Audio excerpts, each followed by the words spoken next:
Nearly 6 months after a Norfolk Southern train derailment blackened the skies over East Palestine, Ohio, the debate over national rail safety is now a hot topic.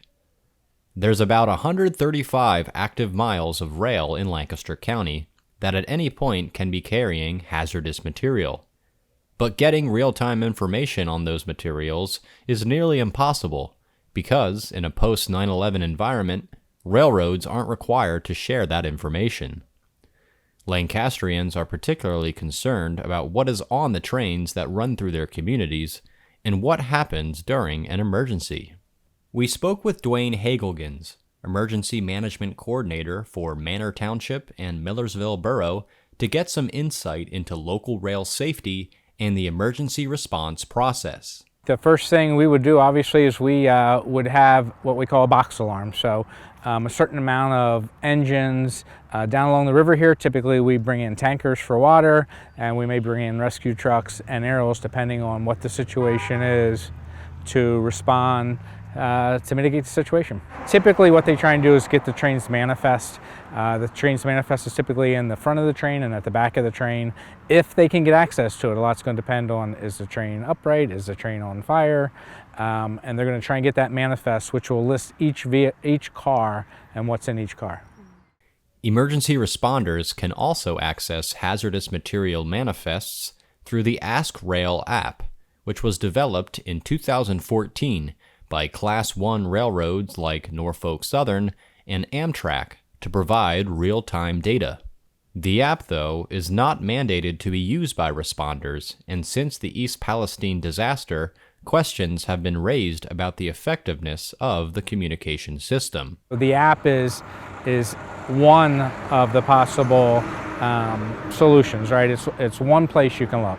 It's a tool in the toolbox. So what kind of chemicals are these trains carrying? Through a right-to-know request, the county provided a 2021 commodity report, the most recent available, for hazardous materials on county rail lines. That document listed vinyl chloride along with 27 other hazardous materials. The majority of the chemicals on the county's 2021 list are common use chemicals for many industries. With rail lines being along the Susquehanna River, there's certainly an environmental concern here in Lancaster County. Hagelgans reiterated that timely and accurate manifest information is the key to mitigate any environmental situation. Time is everything in one of these events, right? So so if it were here along this rail track, for instance, just down the hill is the Susquehanna River. So what if something's leaking into the Susquehanna River, or what if there's a car in the Susquehanna River, or what if something's leaking the opposite direction into the state highway here? The quicker you have the information, the sooner you can figure out how to mitigate the problem. I mean, that's our goal, right? We want to stop whatever bad things happening, mitigate it, and get into that recovery phase. So the more information we have, the quicker we have it, the sooner we can make the problem go away and start recovering. The East Palestine derailment spurred federal and state legislative efforts regarding railroad safety, increased transparency, and advance notice for emergency responders on trains carrying hazardous materials. On the federal level, the Railway Safety Act of 2023 and the Assistance for Local Heroes During Train Crises Act were introduced. This would lead to the development of regulations requiring that railroads notify local emergency response groups, fire departments, and law enforcement agencies when hazardous materials are moving through their communities.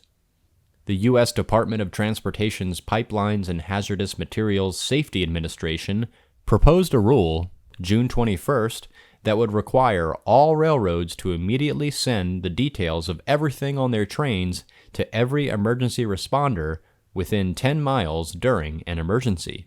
The proposed rule would apply to every railroad that carries chemicals and would send electronic push alerts anytime there is a derailment or hazardous chemical release.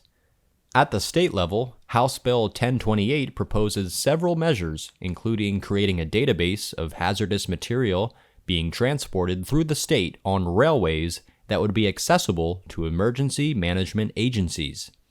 Emergency responders are typically in favor of a database being created.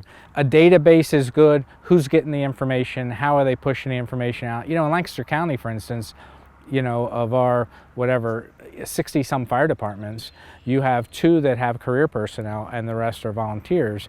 And so where's that information going to, and in whose hands is it getting into? The County Emergency Management Agency could have that information. Is it reliable? Is it the right information? Again, you gotta vet it and you gotta verify it. Having the database, I think, is a good step, but it's not the end all be all. For more information on local and national rail safety, be sure to check out the full story on LancasterOnline.com. For Lancaster Online, I'm Tyler Huber.